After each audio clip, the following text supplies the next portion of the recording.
Hi there. I'm fast-talking megastar and indestructible supergod Tarbuck Transom, and this, as you might be able to tell from my very old pony shirt, is my Bronycon 2019 vlog, also known as the vlog that goes to the last Bronycon. Oh boy, that still doesn't feel good to say. But first, tune in 2 days for my video about how to become immune to mosquito bites. That is my very transparent attempt at audience retention for future. The story of Bronycon really begins, for me, pre-Bronycon, by like a week, where I'm building all of the things that I would use in the setup display. That's right, I can only go to these kinds of conventions and things because I'm a vendor. I'm one of the guys in the dealer hall where I sell pony-related things. Things like sliding wood boxes, and board games, and belts. Yeah. Most of these are actually from my personal collection. This one isn't even pony. I just like it. Jeez, this one is really long. Where did mine go? I got a vinyl scratch around here somewhere. Anyway, I had a lot of constructions to make for this because I was vending with the Traveling Pony Museum, which is like a traveling print shop that also sells on behalf of artists who are international and couldn't be there. Although there was a surprising number of artists from abroad and fans from abroad too. I met like a bunch of people that are from Germany, but I'm getting my head of self. I'm getting my head of myself. Yeah. I spent like a solid week putting together all of the things that I needed to have finished for this convention. The bookcase for fan fiction, the blanket rack, the leg stands for the board that had all the pins and badges on it, stuff like that. A lot of stuff had to be made for this, and my own stuff, I guess, like this keepsake box that I demonstrated earlier, that was made during the same stretch. It sold immediately, by the way. That was good to know. I'm probably going to do a video about how I make stuff like that in the near future, because it's surprisingly Earth Pony based. Or I guess unsurprising if you've been following this channel for like any length of time, because that's like my style, man. So then we crammed all of that stuff, and all of my luggage and everything, and 670 books in like very long boxes into the back of my truck, and we drove it through the mountains. Because the only way to get there really was to drive from Indiana all the way over to Baltimore, which means passing through a lot of mountains. On the way, we found this little hidden pizza place. It was this place. You know that pizza you remember as a kid, where like it's fluffy and it's filling, and the cheese is really full of flavor, and the sauce is perfect, and it's just like the perfect menagerie of different elements of pizza. And you think about it every once in a while, and you think about like the chewier kind of pizza, and you're nostalgic for it, and you don't know the name of the place that you got the pizza from. This is better than that by a lot. It's such an impressive place because, like, it's obviously the local fixture because this is Nowheresville in the middle of the mountains. Anyway, so we stuffed ourselves with pizza on the way there, and then wound up driving through all the rain. All the rain. Bad time to be driving down the mountains in the rain. We're driving in the rain. Okay, I think I'll call that good. All right. It was like in sheets. It was kind of terrifying because we're going like downhill on a mountain, and the rain is thick enough that it's forming like an impromptu river that's like an inch thick over the road as it's driving it sideways across the surface that we're supposed to be driving on. And I'm carrying like the maximum payload in that truck, and through that rain with all the wind and everything. That was a white knuckle moment. That was. And then the rain lets up, but by now it's nightfall, and we have to take these extraordinarily swervy roads where it would like do this down the mountain, and we were out of contact with the other people that we were driving with for like an hour and a half. It was kind of intense because we were just going straight down almost at like 15, 20 degrees, something like that. 20 grade? Is that, are grade and degrees the same thing? I don't know. So we're going down hard and taking these extremely swervy roads in the pitch of black. Occasionally there would be somebody who would come up behind us, and I would just like pull off into like a driveway to let them pass, because it felt safer than having that person behind me, because there's only so fast that I can go because the truck can swerve out of control at any moment. And at least once there was like a fork in the road where you could only see that there was a fork in the road like 2 car lengths away from where the actual fork was, and the speed was like 50 miles an hour, and we got like right up on it, and I just had to like brake there because there was no other way to see that it was coming, partly because of the darkness, but also because we were like going uphill for that section. It was intense. Load in was surprisingly easy though. Pull cars around, pull boxes off, drag them up that way.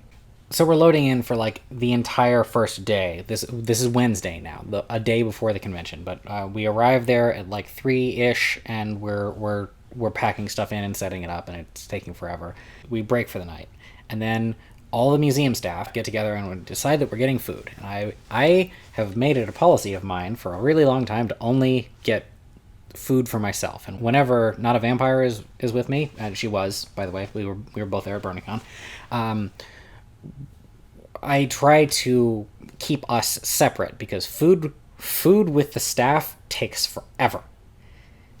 It's like 2 hours from when you order that it arrives, and it's just easier to bring food, which we did. We actually brought food for like the whole trip, and only ate about half of it and wound up carrying the rest of it back with us. So I'm trapped here for a while, and the longer it goes, the saltier that I get, because the like other people keep coming into the room, and it's really not my crowd, and I just want to like eat my obligation food and then flee and talk to convention goers. That's the primary thing that I do at these conventions, is I just like see some people that are in the world, and I sit next to them and talk to them for a little while. And if they're busy or if it's not somebody who wants to talk, then I go away. Oh, by the way, that reminds me, all of a sudden, this is a little out of sequence, but like, look, the giant pre-registration line. It was huge. Check this out. Registration line, and it goes all the way around that entire building to the end, and then back inside. Yeah, anyway, so we're back at the end of the load-in day, and we wind up playing Magic the Gathering with down in the lobby after all the food was all sorted out. We wound up playing Magic the Gathering with Roof and BB, some artist friends of ours, and they're really cool. And they had like a couple of Pauper decks, which I had never played Pauper before, that they had just gotten, and they were really excited to demo it off, and we played until like 2 a.m, which is probably not the best idea, because we had to be up to finish our load in and everything at like 8. So we get our 6 hours of sleep and then come back in, and it is at this point that we have to talk about the scramble that was trying to get Fallout Equestria. See, Ministry of Image had a custom printing of Fallout Equestria with new art, and I was on the project for that, and I helped wrangle the artist in, and there's a whole bunch of other story behind that, but that's for another place and time. Point is, they arrived 6 minutes into the vending hours, and they just got like hauled in really quickly. So setup is officially over, and like a pallet's worth of boxes come for us, and we just really quickly find space behind the tables and everything, and then load them up onto the display as quickly as we possibly can, which is great, because they then sell out in 2 days. These things move like hotcakes. They're fantastic. They're not really ours. We're selling them on behalf of Ministry of Image, along with all of their other books. It's a merchandising partnership deal. Anyway, at vending hours, I have the time in between dealing with customers and everything to think about the fact that Bronycon is a really interesting intersection of a whole bunch of different worlds that you wouldn't think necessarily go together. Like, I wouldn't have expected to see Jenny Nicholson still kicking around these things, or like the Procrastinators podcast. I wouldn't think that they would know anybody in common, but Endless Jess and Jenny Nicholson are both friends with I Love Compossible a lot. So many layers of overlap on these things. That will become more a part of the story as it goes on, because as a fan of the Procrastinators podcast, I was also in part really excited to like engage in my wanton nepotism and just like rain stuff on these people that I like for a really long time. But it's a hard thing to balance tonally. Like the tone of the Procrastinators podcast and the fans of the PCP are very different from, say, general pony fans. And that separation between these different worlds becomes really evident when I'm dealing with longtime pony fan customers, people who are just like the platonic ideal of bronies. And then Ben Saint, of all people, walks up to my table and I like play a game with him. And I just like tell him I think he's cool and I shake his hand and everything. And then Munchie, very tall, very loud Munchie, comes by and he has such a positive energy. Like, I always thought way back when, before Radcon 3, that I would hate Munchie because like that kind of boisterous loudness isn't normally my crowd, you know? But as soon as I introduce myself, he's so excited and it's really infectious. It like gets into you, and you like, I have a pretty loud voice too, and so we go back and forth for a little bit before he has to patter on. So it was a brief interaction and the teensiest foreshadowing of further things to come. The story continues. Anyway, I also notice several times that a lot of the badges have like pronouns on them, like as a tag on the bottom, which I think is just like the most civilized thing in the world, because it's hard to get people to ask about them. And if you can tell them what your pronouns are in like a low-key, stealthful way, it just seems so civilized. Oh, hi, Scooter. Hey, this is my cat. Don't bump the mic, cat. Well, anyway, partway through the first day, the blanket rack fails. The feet just like snap, and that's no good. See, this is why I don't like screws for most things. I wouldn't have built it that way if I had the time to do otherwise, but like we were really down to the wire. Down you go.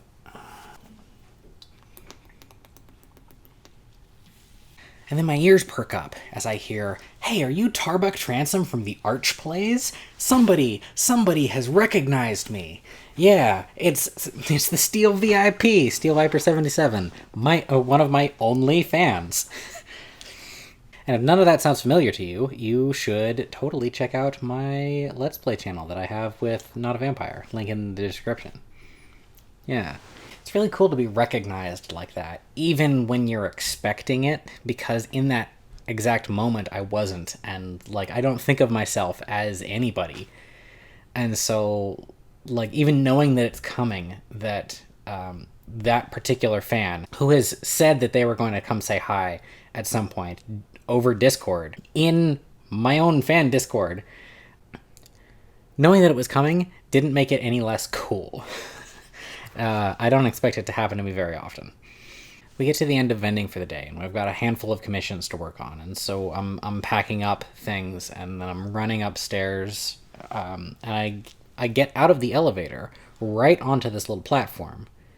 And who do I see from across the way but a dude in a suit and stunner glasses, and oh my, that's best guy ever. And as I'm walking by, and I go to say hi, he says, "I don't have a belt." And I'm like, "Hi there." Funny you should say that, because, and I undo my paracord suitcase, and my weaving rig is right there, and so I put it together on the spot, and I like size him for a belt, and then I like pull out my craft knife that I have that I made for these events, for just such an occasion, so that I can like cut and melt the paracord on the spot, and then weave a belt for him right there so that he could have that to take to the Grand Galloping Gala. Shut that up, transfer down, reach through the two, grab from the middle, transfer, grab from the bottom, grab from the middle, and that's one. Uh-huh. Oh my goodness. Live action belt making action. Live, for real. A master craftsman at work. Mr. Tarbuck Transom himself. More like Tarbuck Handsome, am I right, ladies?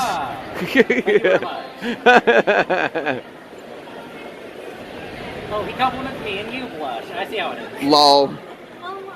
Fuck you, dude. So as I'm talking to him, there also is Endless Jess and Hypocrite. And, like,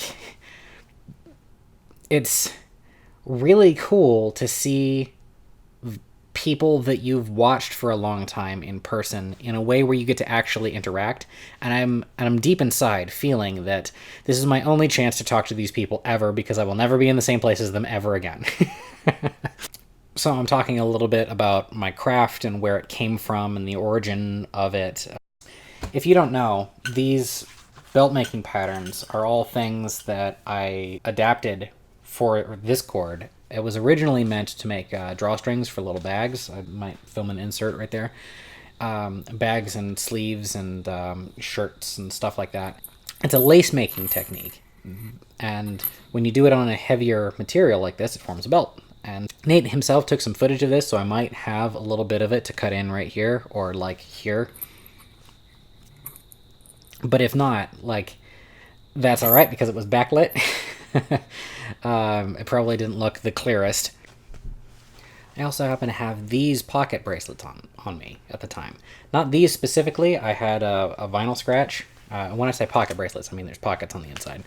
And I give one to Give and Take, and I give one to Endless Jess, and I have exactly one each that fit both of them. It was a perfect fortuitous event, and everybody walks away with something, except for Michelle, who is like passed out behind Nate. And Hippo seems really taken with the craft and everything, and he like confirms with me where I'm gonna be in the vendor hall tomorrow, and like seems really interested. He was carrying Pumpk around, a little plush of Pumpk, so I got a picture with Pumpk. That was really cool.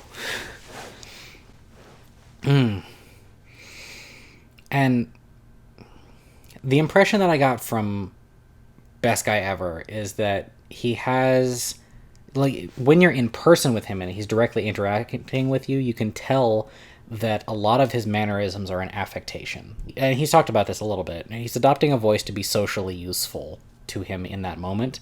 It keeps a little bit of professional distance between him and whatever it is that he's talking about. But it's not in a way where it would be off-putting, actually. Even though I could tell that he had that affectation on the entire time, he seemed really genuinely interested in everything that I had to say and to show him, and he really appreciated the on-the-spotness of the craft, and that's one of the kinds of things that generally only happens at ponycons. You just say that you have a need, and somebody's like, "Got your back, Applejack." So I posed with Nate for pictures, and he tells me that there's going to be a meetup tomorrow-ish, and I should try to come if I can. And I'd say that would be really cool, and we break company. And I didn't really have that much of an interaction with Hypocrite or Endless Jess at this particular time. Jessie is actually really funny in person, but I got the feeling that I was, like, imposing a little bit on their time. Like, this is the time that they can hang out together. This will come back up again, but I didn't want it to be where I'm, like, making their time together about me, even though that's definitely what I was doing, and I was trying to promote myself and my business and all of that. I also just wanted to appreciate those guys and like share stuff with them, and it was cool that I got to do that for the moment that I did. When Jesse is not being his funny and earnest self, I mostly saw him like pull back on the situation. Like, I don't want to speculate too much about the guy because I know he hates stuff like that, but like, he felt really real to be around. Him and Hippo both there were, like, Jesse has a kind of I am here in the present moment-ness to him. At least that's the impression that I got. Hippo, I got the feeling that he was awkward and didn't know what to say, but appreciated what was happening. And that comes to be reinforced later on in the narrative here. So once Nate had been fitted, I said my goodbyes and went on my way because I didn't want to overstay my welcome, despite the fact that I was definitely trying to promote myself.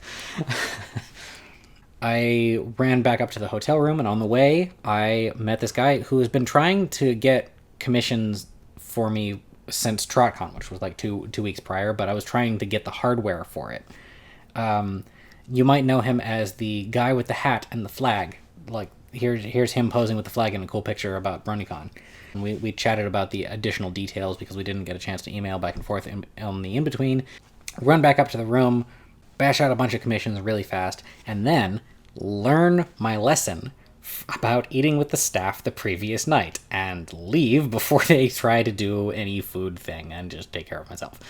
Vamp and I both ate immediately, and she went back onto the con floor pretty much right away, and I spent an extra like half hour bashing out all of my commissions, and then I'm right back down as well, not really able to find her. And then I finally get to do the like pony thing. I wander, I talk to people, we hit up the concert for a little bit. And if you didn't know this about pony conventions, pretty much every night where it's pony on both sides, the night that's in between will have a huge like 5-hour concert. I didn't really stay that long for this one because I was looking for Vamp and trying to get in touch with her. I ran into these two guys. One of whom I thought I recognized, but I didn't say anything because everybody recognizes me because I'm the guy with the hat and the belts and everything, and I just meet so many people at these things. Anyway, it was cool running into these two guys because they were both working on their own written languages at the time. I know just enough to identify one of them. Like, that looks like a featural script, I said. And the guy's like, yo, another conlanger? High five! Yeah! And I'm like, I don't really actually do constructed languages. I just happen to know these teensy little bit. Like, I watched Zidnoff and Artifexian, but that's about as far as I got into any of these things. I can only read 2 other scripts besides English. Or Roman letters? Roman letters. Anyway, I get a text from Vamp that's like, hey, let's hit up the game rooms. And so we meet back up and we go to first the video game room so she can play some Mario Kart because she really loves Mario Kart. I wind up getting dragged into at least one Smash battle because I have to. Then she dips over to the board game section. And this is where the other major storyline of this convention really begins, because we're picking out board games and we set down the game that we're going to play. It's a card game called Exploding Kittens. And then who walks by but Jenny Nicholson? And I'm like, starstruck. Not going to be starstruck. Let's go talk to her. Let's go say hi. She's probably a really cool person. So we go up and we talk to her, and Vamp and I tell her that we love her endgame video and how it talks about audience-creator relationships and expectations and pressure, and how the whole thing has a story arc. It like plays with a medium in a really cool fashion, and that's one of the things that I also like about Endless Jest. Now that I mention it, and I wound up telling him that like considerably later on. And she asked us if we make videos, and like, yeah, we do. And so she's like, she pulls out her phone and is like, cool, let me subscribe to you guys. And we're like, cool, yeah. I mostly make instructionals for the most part, but we also have like a podcasty kind of setup with our gaming channel, and we have another channel where we try weird food. So I point her mostly at, like, Not a Vampire because, you know, she does things that I think that Jenny would actually like. Things like talk about musicals and that sort of stuff. The instructionals, it has a really narrow market. Although I am trying to do more stuff like this, like the video that you're currently watching, where it's a discussion on some topic, or like my cyborgs video that I did a while back about how wearing a hat makes you a cyborg. Really, it's not as dumb as it sounds if you haven't seen it. So we get to talk about video production and how she's trying to find new ways to use the space and be visually engaging, even though she knows that most people treat her videos like a podcast. I really like when she incorporates a little bit of like clip in the corner type stuff, like when she did the fanfiction reads. Anytime I'm talking to a creator that I really follow, I try to demonstrate some like long range knowledge of their stuff, so that I guess I want them to feel like I'm not a casual, but what does that actually accomplish now that I'm thinking about it? Like, hey, I watch your videos, but like a lot. I guess what I'm really going for is I want people to feel like all those little details somebody's paying attention to. Like when I was at Degrassi Palooza a couple months ago, one of the actresses said, my process was so involved. I was taking the script, the parts that were mine, breaking it down into beats and seeing where I had to hit in order to flow the rhythm of all of this. And I just had to think, I'm putting in all of this work. Does anybody notice? And I want the creators that I follow to know that somebody notices, even if you don't see it in the comments, because it's going to be drowned out by hundreds and hundreds of people. People notice how much effort you put in. That's kind of a thought that I wanted to get across to all the members of the PCP, to all the people that I saw in general. I very, very briefly spoke again to Jesse Nowak, but he's a busy guy and had to duck pretty immediately before I could really like say anything of substance like that.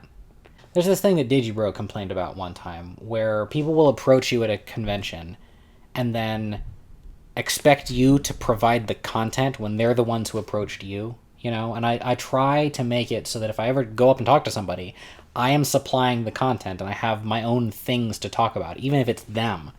Like, I want to try and ask interesting questions to them, and I hope that's what I actually did, so that I'm not just like a dead weight in their minds, like shuffling up and going, all right, now do the thing. Go on. Anyway, so back to Jenny. We're standing in the game room in front of where you check out the games, and we're still talking about videos and stuff like that. And I ask her how it feels to have become an expression to people, where the things that she made when she was part of Sherclop Pones are things that are still referenced on the daily by people. Like in this house, occasionally if I'll like stub my toe or something like that, I'll, instead of cursing, I'll say, buy some apples. And she said, yeah, it's kind of surreal seeing, like, having made something that was a joke like that just suffuse itself into the culture and get away from you so much like that.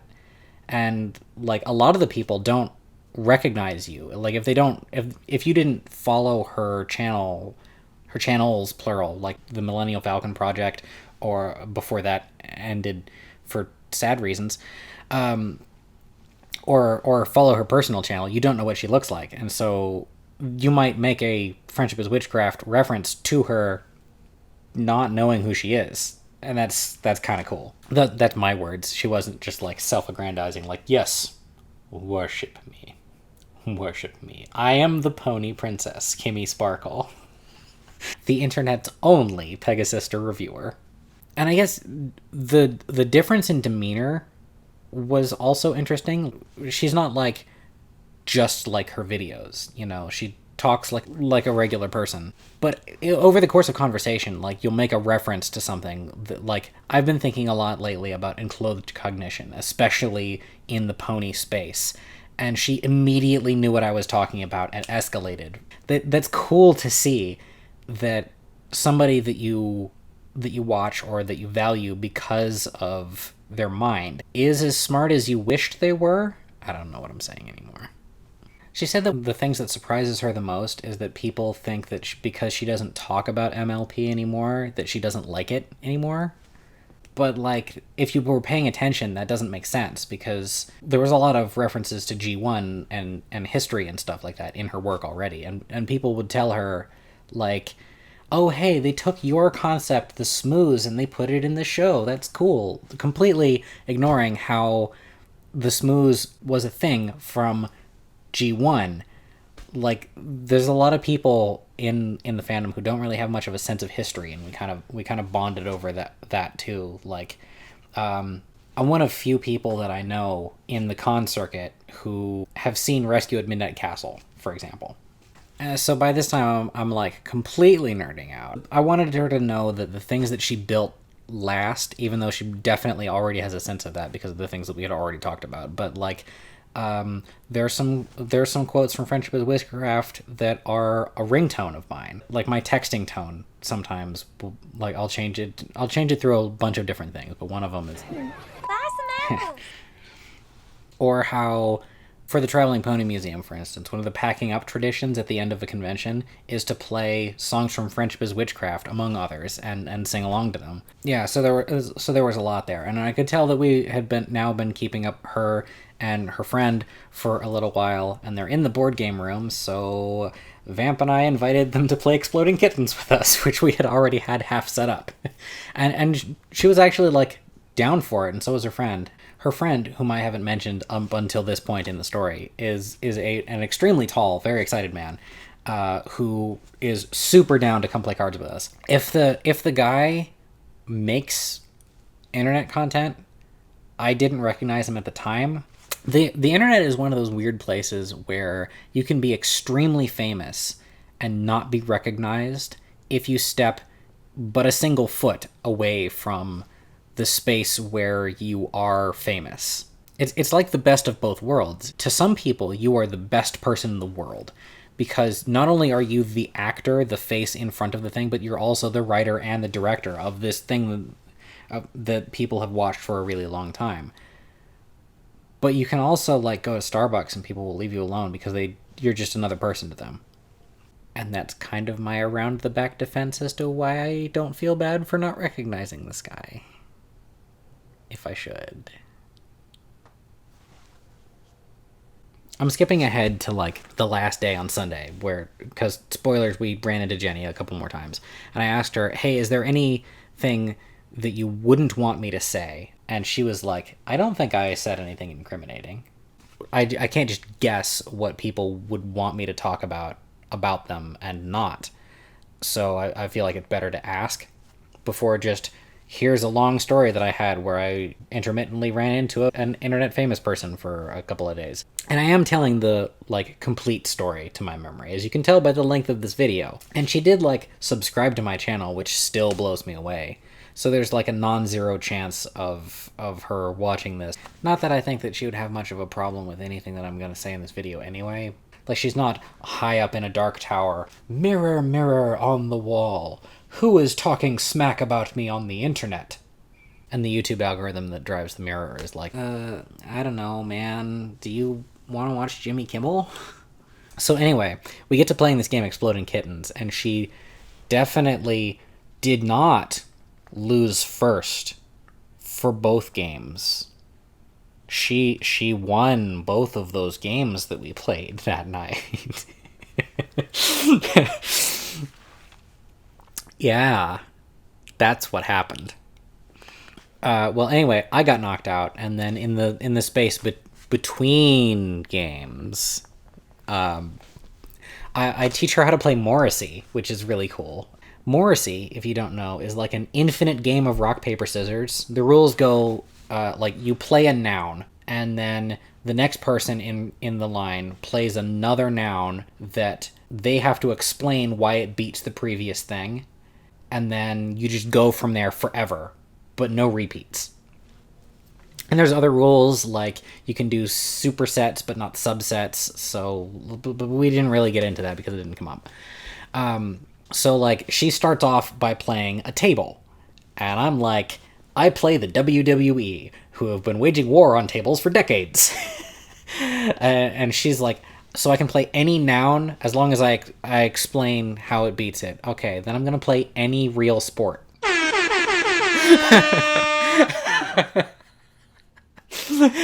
She winds up actually playing the Olympics to show the world what a legitimate sport looks like. Like, man, the speed with which she can snap back on stuff like that was really cool to watch. Like, she's actually very fast on jokes like that.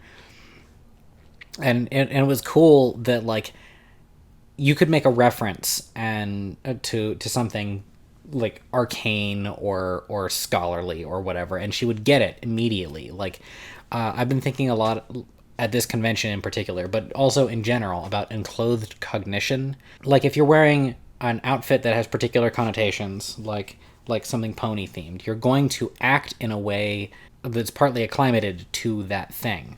Like, being in cosplay changes the way you think briefly.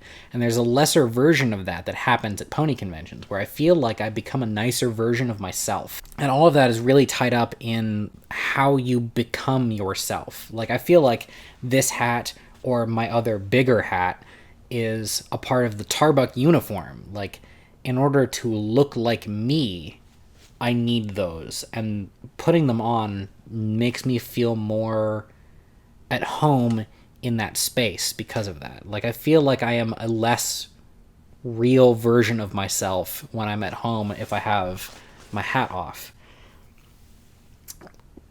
Partly because the way that I generally process the world is with the hat, like, exactly at eye level with whatever it is I'm looking at, making me a combination of Gilligan from Gilligan's Island and Beetle Bailey. But also, the act of putting this on is like wearing a uniform, where it puts you in the mental state of you. And she immediately picked up what I was putting down for that. Buy some apples! So after we concluded our game of Morrissey, oh, by the way, if you're learning how to play from this video, the game of Morrissey ends when you can't think of anything else, and so you play Morrissey, and then the game ends in some earth-shattering fashion. Is that what Morrissey looks like? I've never actually seen the guy.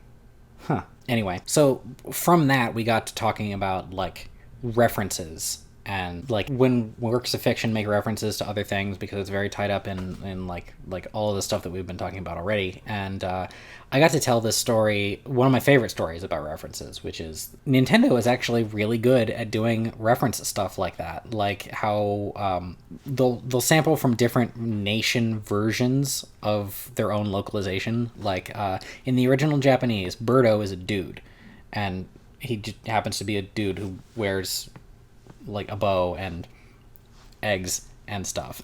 And that might be a vocabulary thing. Birdo might be trans, who knows, Nintendo.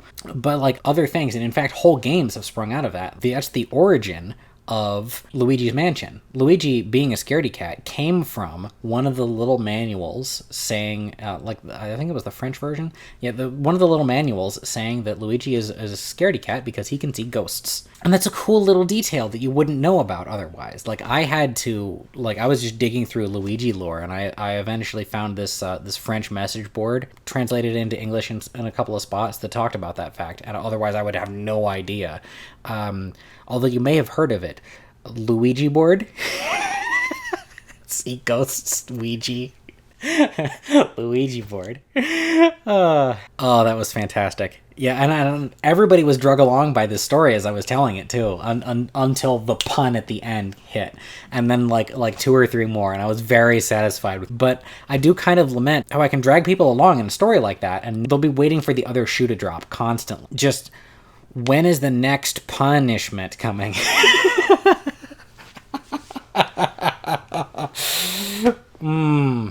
Anyway, we play another round of Exploding Kittens, and that ends with Jenny definitely winning and not getting knocked out first.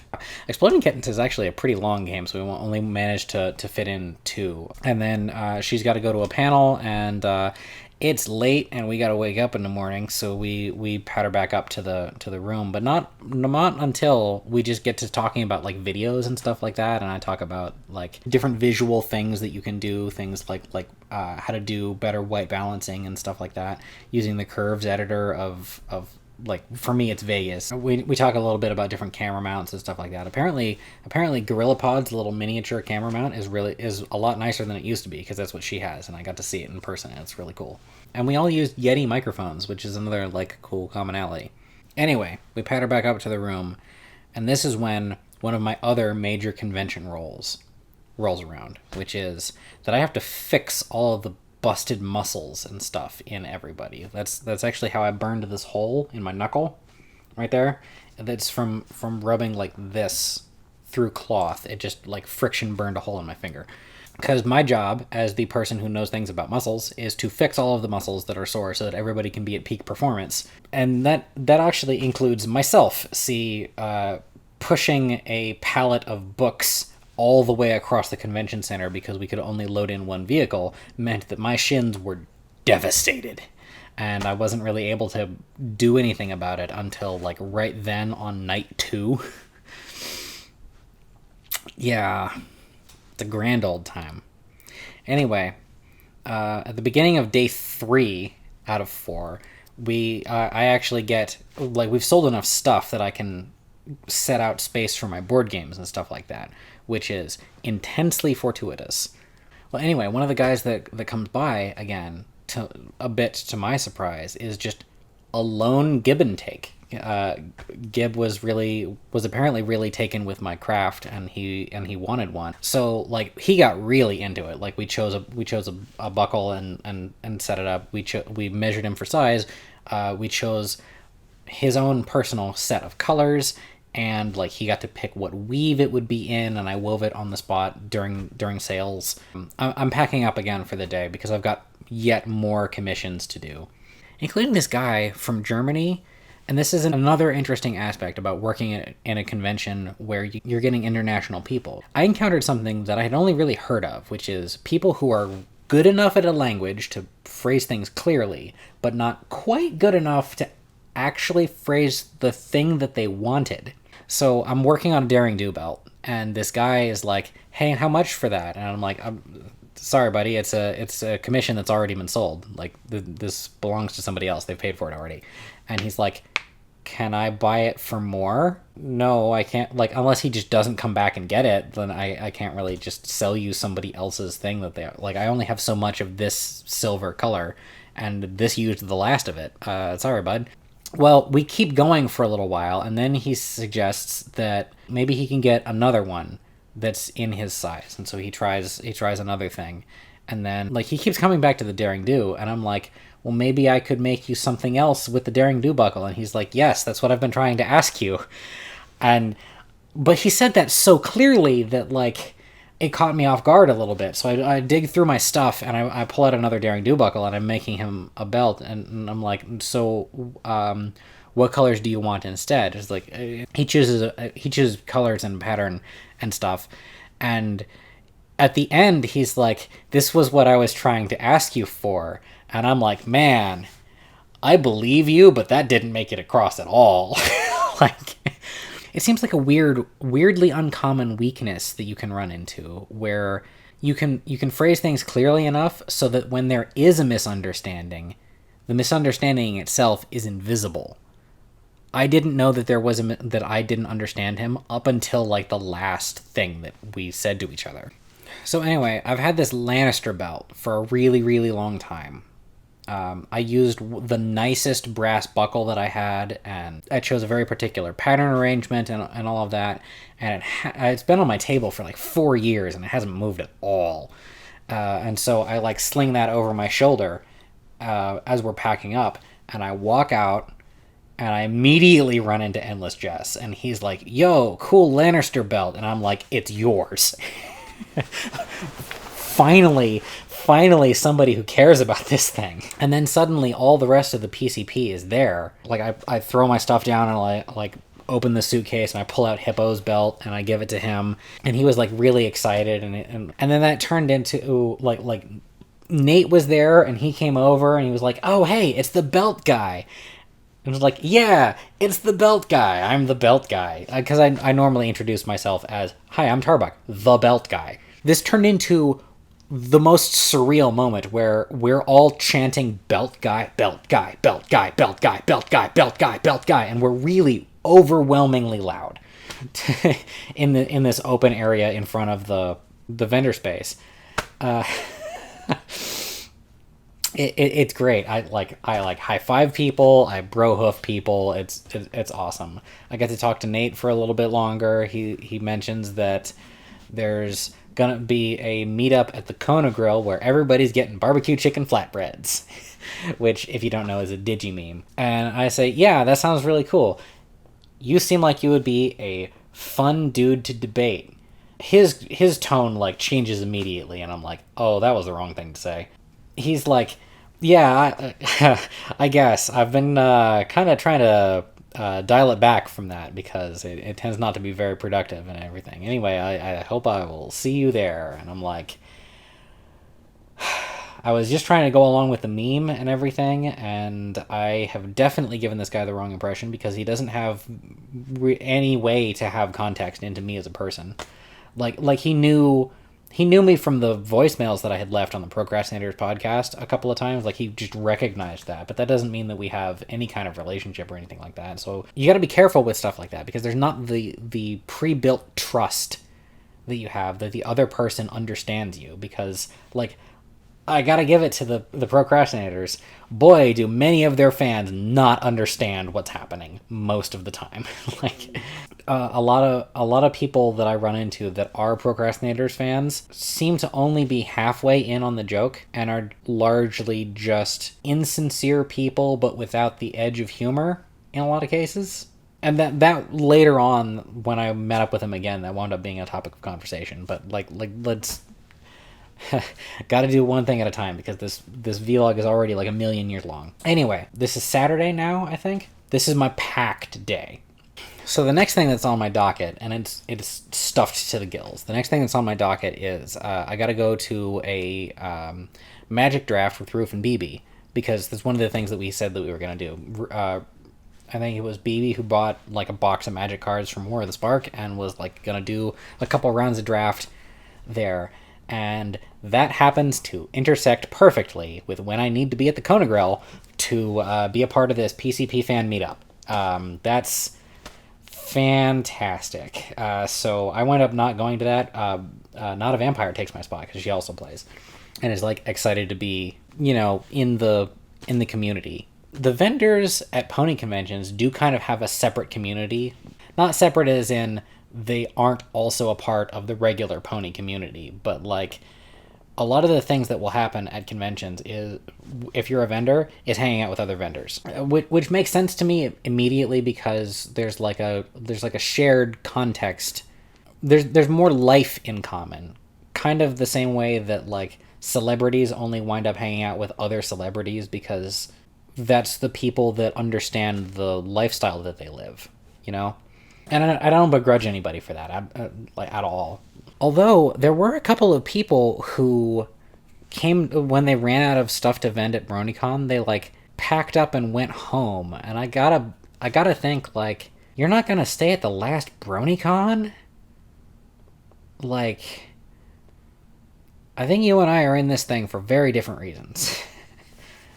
I don't remember any names for that off the top of my head, and I probably wouldn't share them if I did remember because like I don't want to impact anybody's livelihood, but it affected me that some people left early like that and just went home instead of just enjoyed the con. Because the thing that allows me to be at these conventions is vending, but the reason that I'm there is the utopianism of pony. Like, you can never be out of place at a pony convention unless you're mean. And even then sometimes there's like still space for you. People will still want you to be there. Somebody still wants you around. There's a special freedom being lame, but knowing that you're lame. Like, look at me. I am lame going to these things. But, like, so is everybody. So there's no social risk. There's no expectation. You can just be your most earnest self. And it's fine. Whatever you want to be is fine, which is probably why there's an extremely high trans visibility and people are able to be themselves there in a way that they can't be in any other place, because the pony crowd is just so overwhelmingly accepting. Got kind of wistful there for a minute. So anyway, I meet up with Steel Viper and her other like procrastinators friends, and I immediately feel like I'm out of place because like you're going from a very, very earnest space to a very, very sarcastic space in not that much time, and it is a real about face. But that goes back to like the intersection of a whole bunch of different things that you weren't expecting. So I hook up with them, and several of them don't know Baltimore very well, and I can also tell that some of them are like longtime pony guys in earnest, and some of them are people who started in pony and like fell off in the same way that a lot of other people fell off, including the procrastinators, because they used to be the horseshoe crew. So we're just hanging out, having a meme old time, and I think there's video of that. Yeah, there's some of it. I hope I can get it. That's really good. That's pretty good. Oh my god. How good is it? It's really good. Good? Good?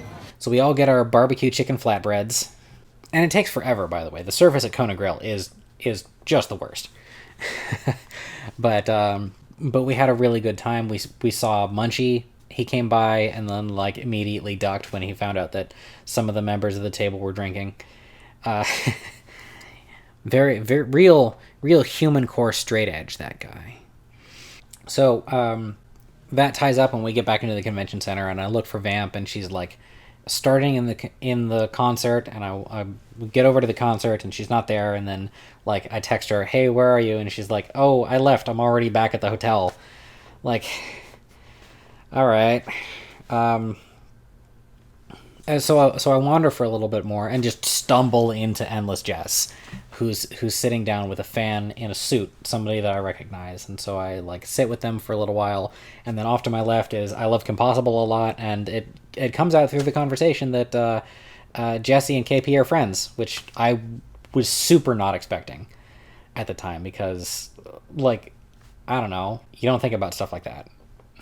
I could tell that this other fan was primarily a Digi fan, and like I guess I'm primarily a Digi fan too, but like he was mostly asking Jesse, not about himself or anything like that, but like trying to get like other dish on Digi. The thing that Jesse did say about Digi was, I love the guy as a person, he's great to hang out with, but professionally, like, because Digi has a tendency to bring heat onto anybody that he's around, and just by the things that he says, not realizing that has a splash on effect over everybody else. So we talk about that and like that goes into further detail for a little while, but I've got Endless Jess in front of me. I want to talk about Endless Jess to him. And so like just as we get to talking about fandom, it transitions to talking a little bit about the Dick Show, because a lot of the inflammatory things that Digi say are on the Dick Show. And while Dick Masterson himself is probably a pretty cool dude and understands everything, his fans, like the fans of the procrastinators, there's not always like a complete understanding between the creator and the fans, which is, I guess, is sort of a running theme of the Bronycon. That yeah, if you want a thesis, that's your thesis. There's often a disconnect between a creator, particularly a smaller creator, and the fans. So, what we got to talking about was the one subject that I had been intentionally avoiding, which is the color yellow. But I did get to test our theory. If you remember, ages and ages ago, we did an episode of the Arch Plays. You don't remember that. You're not, like, nobody who watches that is watching this, except for maybe, like, Steel Viper and Funny Bunny. Those are the only two people that watch this channel. Why do I have to constantly undercut myself like that? Like, I make things that people like in theory. I don't know. Am I trying to be humble in the wrong way? Is my constant tearing down of the things that I've done because they've gone unrecognized, is that the right thing to do? Is that bad for you? Like, psychologically, is that bad for you? I don't know. I hope not. Because I do it a lot. You'd think that I wouldn't, though, because, like, my public persona is that I'm the most confident guy in the world. That goes back to one of the things that I said to Nate and to Ben Saint, is that I'm partway between their two lifestyles, because Ben Saint is very pragmatic, live on as little as you possibly can, and Nate is very he has a specific vision of the future and a core that he holds to, and when by those two powers combined you get a nobody, is what I said to him. I wonder if that's too much, because I know sometimes negativity, particularly on yourself, can be off-putting to people. That doesn't even necessarily mean that I'm not confident. I feel like I'm just being realistic about the size of my channel and the number of views that I get. Like, because I have a really, really old channel. Like, this channel is older than the Google buyout of YouTube. Because my channel is that old, I feel like a lot of my subscribers are just from when the algorithm worked in different ways, and they're not going to see this. But there's an element, too, of, like, if you believe that the truth hurts and that therefore anything that hurts must be true, then you want to, like, pre-hurt yourself on what you think is the truth, so that when the truth comes to pass, like, the shock has already happened, like it's over. Yeah, that's probably bad. Is that any worse, though, than the overconfidence, the ridiculous overconfidence? Remember at the beginning of the video when I said, "Hi there, I'm fast-talking megastar and indestructible super god Tarbuck Transom." Yeah, like, I'm playing a character when I'm being Tarbuck. I'm not doing that right now, but I am, like, there are fictionalized elements of my persona there, kind of. Like, my word choices and the way that I talk are curated for the audience that I'm expecting to have in a different point. But, like, Bronycon makes that kind of juggling difficult, because what side do you design for? Am I designing for the Procrastinators podcast fans the way that I normally am? Am I trying to be the earnest person from Pony? Am I trying to be like what side of myself do I highlight to this crowd? Anyway, so Jesse and I are talking about yellow, and I managed to confirm my theory, which is that the videos looked yellow because they were color corrected to the way that it actually looks to your eye if you were standing in that room, which happens to be slightly yellow. But it's not like yellow. It's not like there's a yellow gel over everything. It's just like the color temperature of the light is slightly warm. Like a light that's 4,400 Kelvin instead of 5,200 Kelvin. That's an example with actual numbers to it that you can test. And bad fans who will take the yellow meme and just beat it to death and say, this video looks yellow on some video that doesn't even have any live action footage in it, just, like, are you even in on the joke at that point? Or are you just abusing somebody because you can only speak in references? And Jesse and I discussed that there's something in fans of that nature where, like, I compared it to the root of cynicism, where you want to believe the worst thing about the world, even if there are better explanations, kind of to brace for impact. Wow, a lot of this stuff is tying together really nicely. Am I my own worst fan?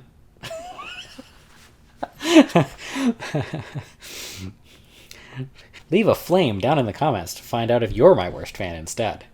Don't actually do that.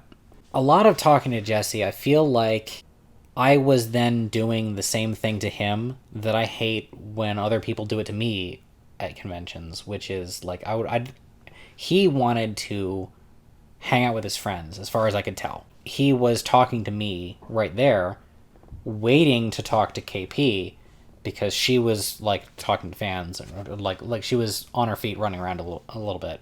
And so he was like, I felt like he was spending the time talking to us, waiting for that to go. So when the conversation died down to a lull, like, other fan and I, like, sort of pulled back, like, I don't want to just harass people, especially sorely remembering the thing that I said to Nate, where I feel like I would have been mistaken for one of the bad fans there. I just don't want to do that again. So like all four of us are going down to the concert, but we're taking different paths to get there, because they're going down the stairs and they're obviously just talking to each other. So nah, I'm not just gonna inflict my presence continually on these people just because I happen to watch them on YouTube.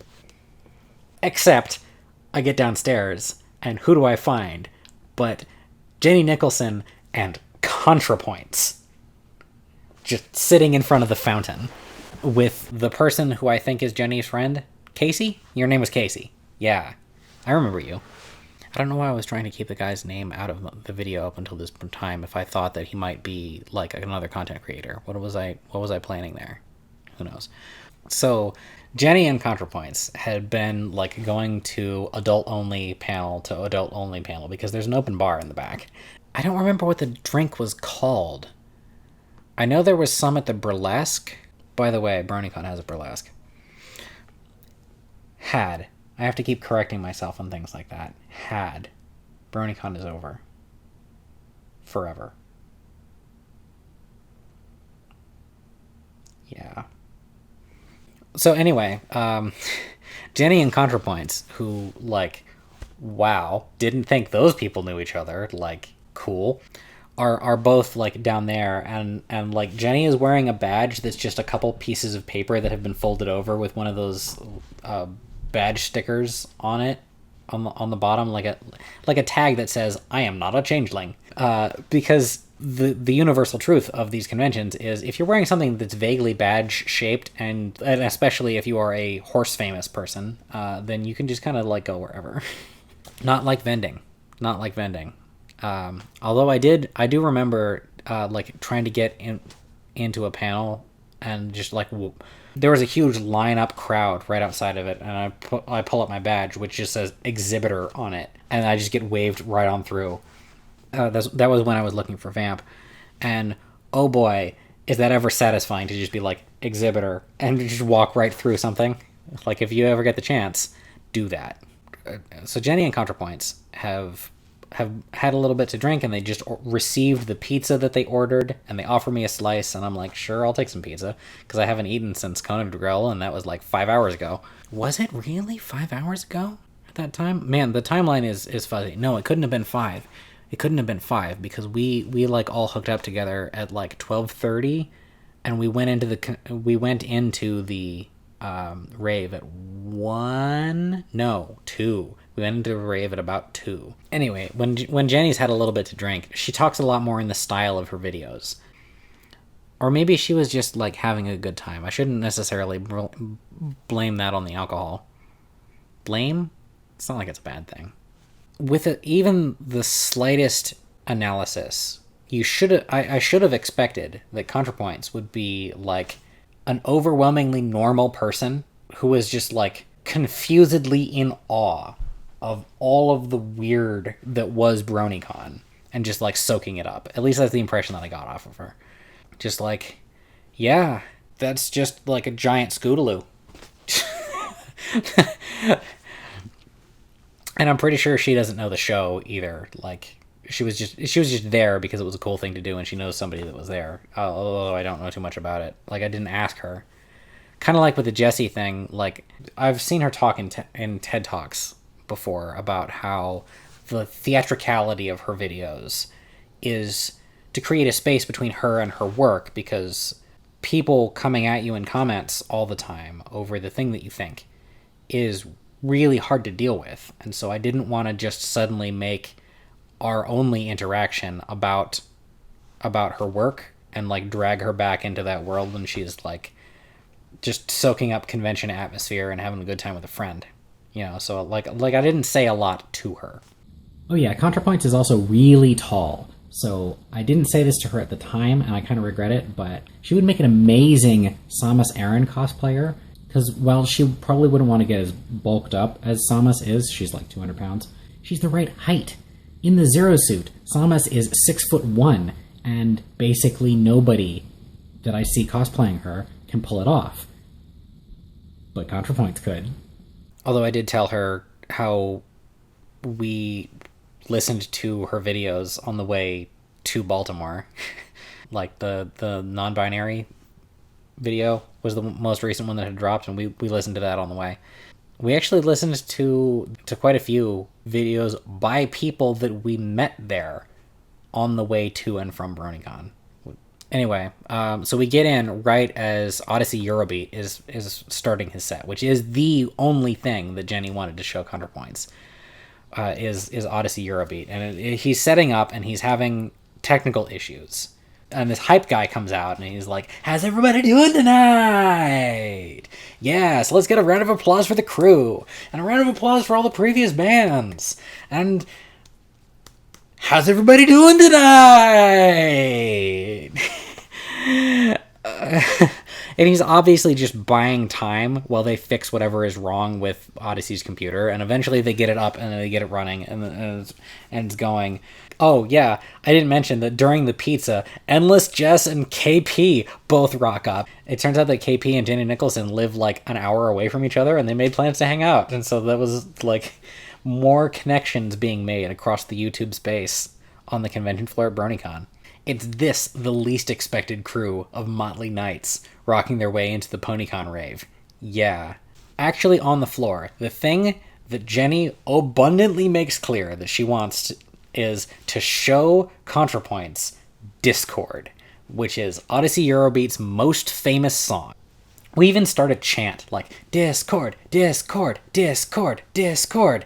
Everybody in our little pack was chanting, Discord, Discord, Discord. But when we stop, we realize that the entire crowd is chanting something else, and we're all like, well, we're just like teardrops in the rain, aren't we?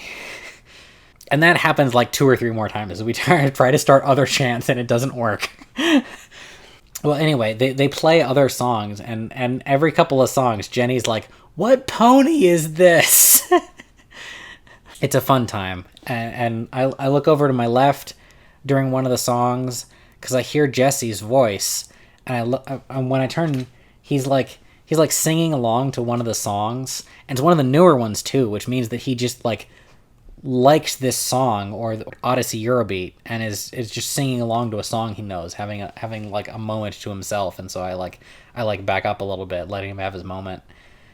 But it's cool to see other people that you think of as being top tier have the same kind of fandom moments that you're having. It underlines how real of a person they are. So the thing that's got me thinking is that Odyssey Eurobeat started his set 10 minutes before he was supposed to close. So we're going for a little while, and boy, at this point, my dehydration is catching up to me. If you follow me on Taste Test, you know that I drink a ridiculous amount of diet soda, which is essentially salt water. And when you're working physical work all day, and then walking around all day, and then at a rave, all of these things conspire for you to just be the biggest mess. I left this part out, but right after vending, when we hit the room immediately, before the draft, I took a shower. And I've been having to take morning and midday showers every single time because by the end of the workday, I felt so dank that you could tap me for black mana. And that combined with the lack of non-soda things for me to drink left me severely dehydrated.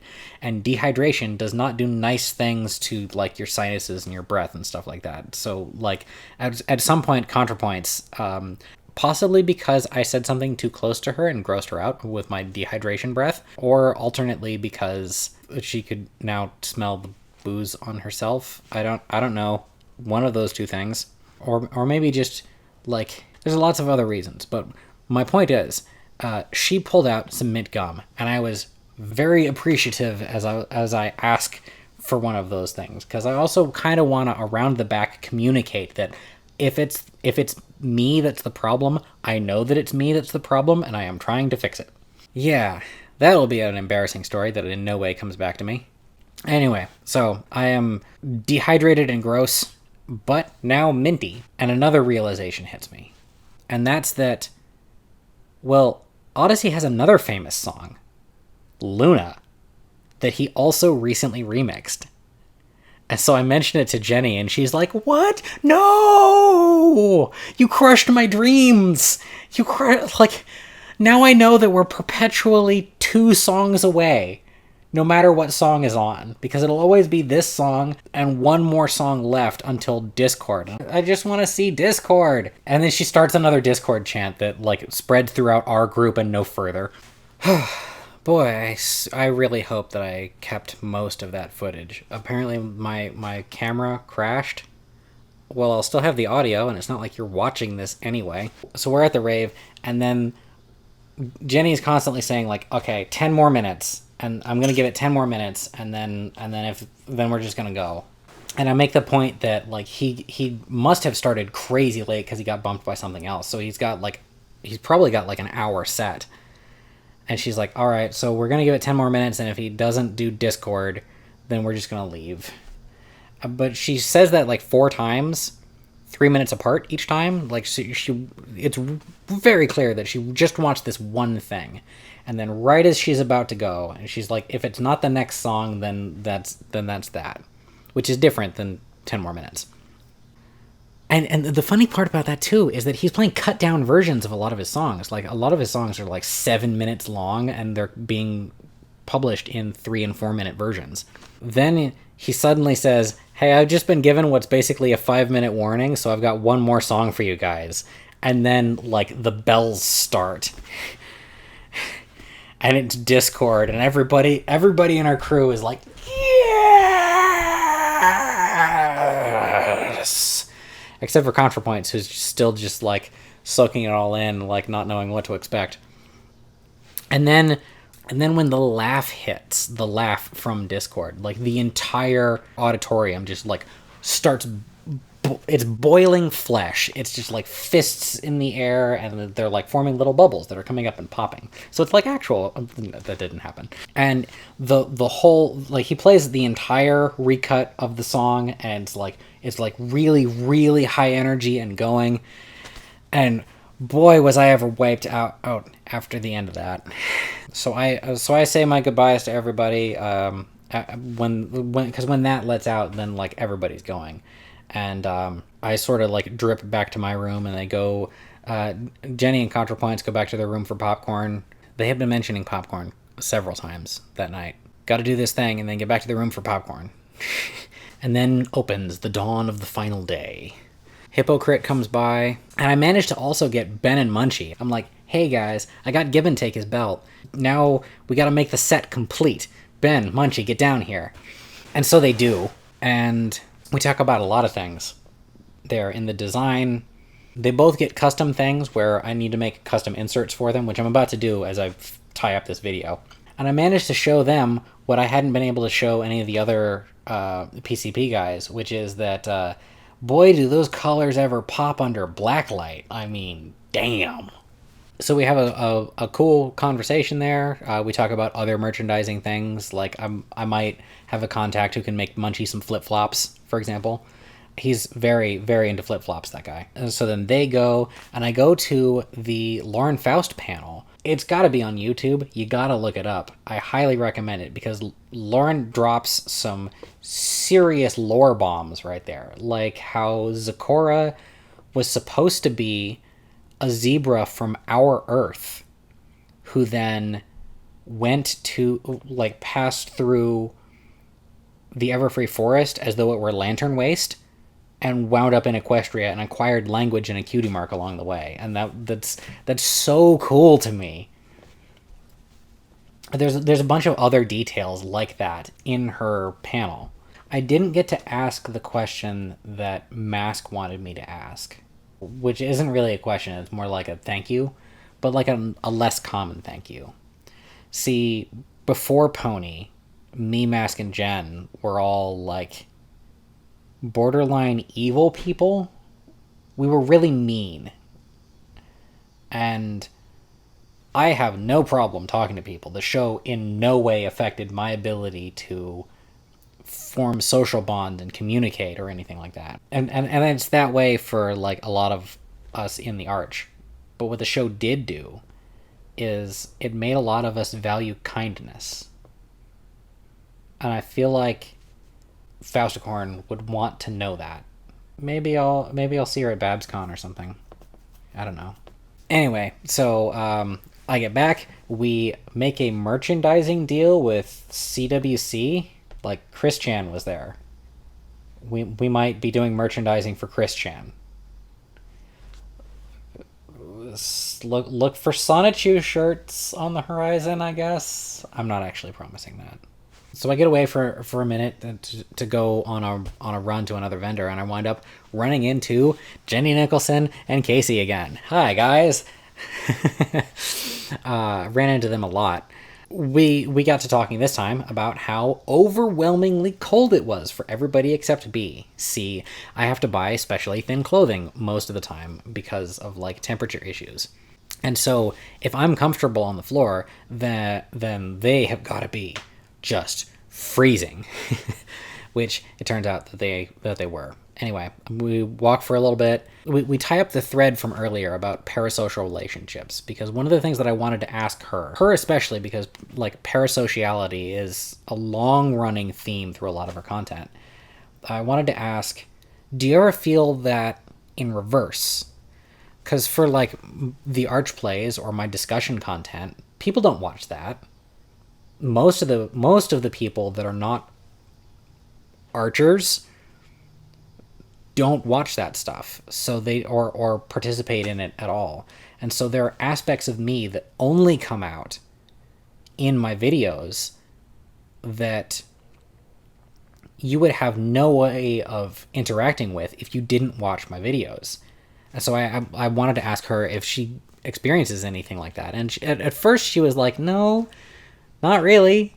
But as I was describing it more, she got that nod of recognition all of a sudden. It was like, yeah, that kind of thing does happen to me a lot, where I'll reference something that's in one of my videos, just kind of assuming that somebody important in my life would have seen it, and nope, swing and a miss.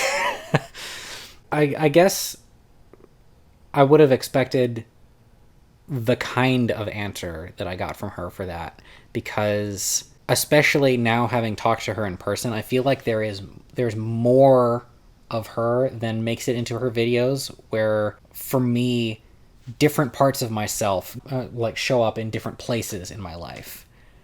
So if you only know me from conventions, you probably don't know all this stuff that I talk about in the Let's Plays.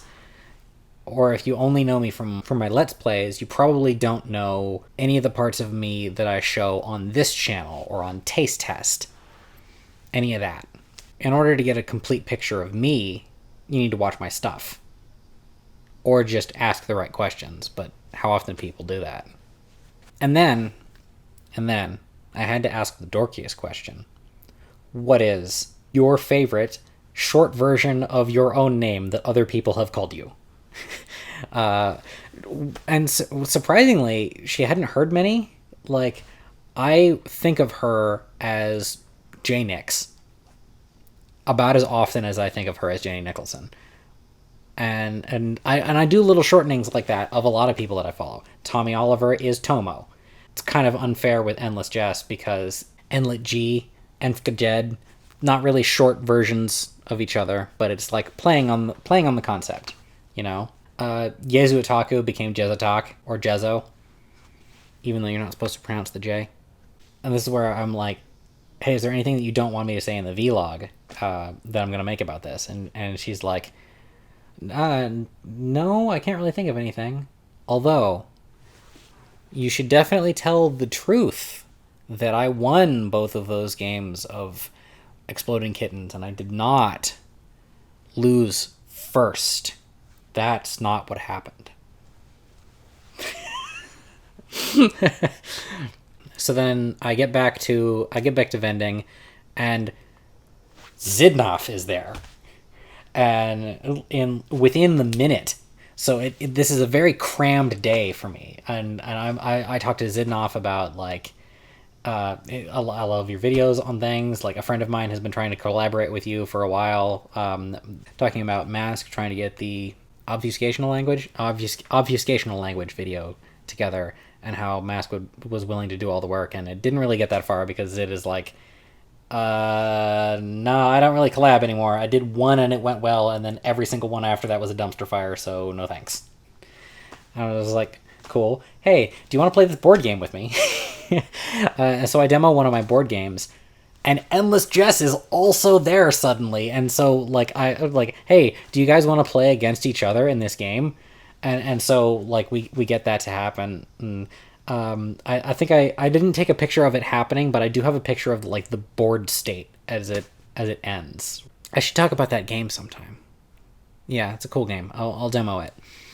Anyway, so I play another quick game with Zidnoff, and I'm like, hey, if you're still around at the end of the day today, I'll, like, give you one of these, because, like, I enjoy nepotism and showering people with stuff. Did I actually give anything to Jenny? I hope I did. I don't want her to be the only person who walked away from meeting me without having received something. I think I may have given her a vinyl scratch bracelet. I don't know. No, that's what it was. I gave her a wood print. Yeah. So we all broke company. At some point during this day, which is rapidly becoming a jumble the longer I tell this story, I got a picture with, like, as many of the procrastinators as were there, and I could tell that Give and Take wanted to, like, show appreciation for the handicraft, because he had talked at least once about how much admiration he has for, like, doing stuff, doing real things, as he called it, craft and stuff like that, working with your hands. And I could tell that he liked what I do. He was gonna go, and I stopped him and I'm like, dude, I see you appreciating. I just want you to know that, like, you didn't fly under the radar. It's not like I didn't ignore how cool you think this is, and I want you to know that I know, like, the message got across that you think this is cool, and I really appreciate it, man. He didn't know what to say, and I probably made him feel super awkward. So then there was pack up for a while. I ripped my pants twice. I ripped the pants that I was wearing that day, and then I changed, and then I ripped those pants. That was a time. We managed to get out of there pretty quickly, and we had to get out very fast, because if you are there past a certain time, they charge you for renting the entire convention space, which is like $3,000. Yay, Baltimore. So we went to this Irish restaurant after getting out, and then the rest of the night devolved into a dumpster fire of drama that I'm not going to talk about here. Just know that was the capstone to my weekend. Other cool things that happened, and not cool things that happened.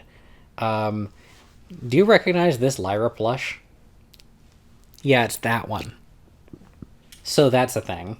There was also a memorial to Bronycon. It was the last Bronycon, and so a lot of people would leave, like, fandom artifacts in a place, and they had this big memorial thing that the instant closing ceremonies were done. The staff of the convention center, not Bronycon staff, collected all of that, shucked it into a garbage bag, and threw it out. So I hope nothing super crazy valuable was there, because it's all gone now. So then we drove home all the straight 12 hours in one shot the following morning. And then died until today, which is like almost a week after we arrived. I don't remember the word for it, but there's a feeling that you get when you realize that everybody around you is living their own separate lives that are just as rich with details and characters as your own life. And I feel like that's the summary of Bronycon to me. There was so much stuff to do and so many people to say things to. Things I wanted, like, there were important things that I wanted to say to people. There were connections that I missed, even. Like, people that said hi to me that I haven't seen in a year. That because of all the stuff that was going on, I couldn't, like, find time for them. Three people that wanted to play Smash Brothers with me were all in one place. And I never get to. And I didn't get to this time either. I don't regret at all the way that I spent my time, but it really makes you feel like you're playing Persona, where you have to be very careful with how you allocate your time, because it's gone.